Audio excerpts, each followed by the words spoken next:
ನಮಸ್ಕಾರ. ನಾನು ಗುರುನಾಥ್ ವಡ್ಡೆ. ಇಂದು ದಿನಾಂಕ 31/5/2025 ರಂದು ನನ್ನ ಹಾಗೂ ಕಮಲನಗರ ತಾಲೂಕಿನ ಎಲ್ಲ ಹೋರಾಟಗಾರರ ಹೋರಾಟದ ಫಲವಾಗಿ ಕಮಲನಗರ ತಾಲೂಕಾ ಕೇಂದ್ರದಲ್ಲಿ ಇಂದು ಸರ್ಕಾರಿ ಪ್ರೌಢಶಾಲೆ ಪ್ರಾರಂಭ ಆಗ್ತಾ ಇದೆ.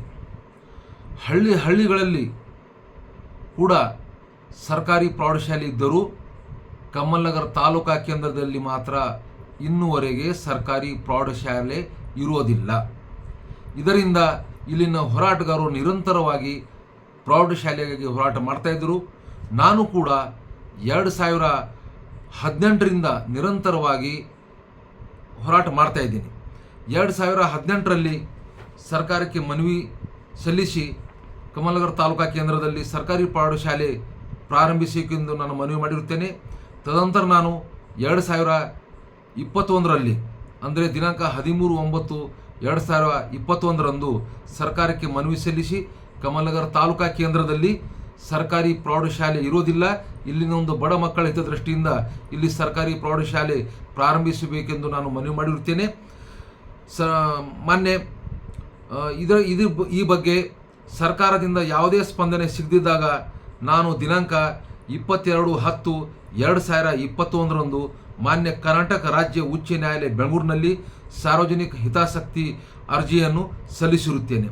ಮಾನ್ಯ ಹೈಕೋರ್ಟ್ನಲ್ಲಿ ಈ ಬಗ್ಗೆ ವಿಚಾರಣೆ ನಡೆದು ದಿನಾಂಕ 26/8/2022ರಂದು ಸರ್ಕಾರಕ್ಕೆ ನೋಟಿಸ್ ಜಾರಿಯಾಗಿರುತ್ತದೆ.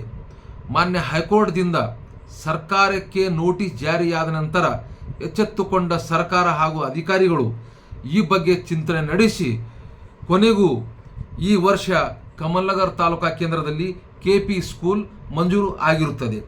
ಸರ್ಕಾರದಿಂದ ಮಂಜೂರಾದ KP ಸ್ಕೂಲ್ ಅದರ ಭಾಗವಾಗಿ ಇಂದು ಕಮಲನಗರದಲ್ಲಿ 9ನೇ ತರಗತಿಗೆ ಒಂದು ಪ್ರವೇಶವನ್ನು ಪ್ರಾರಂಭವಾಗ್ತಾ ಇದೆ.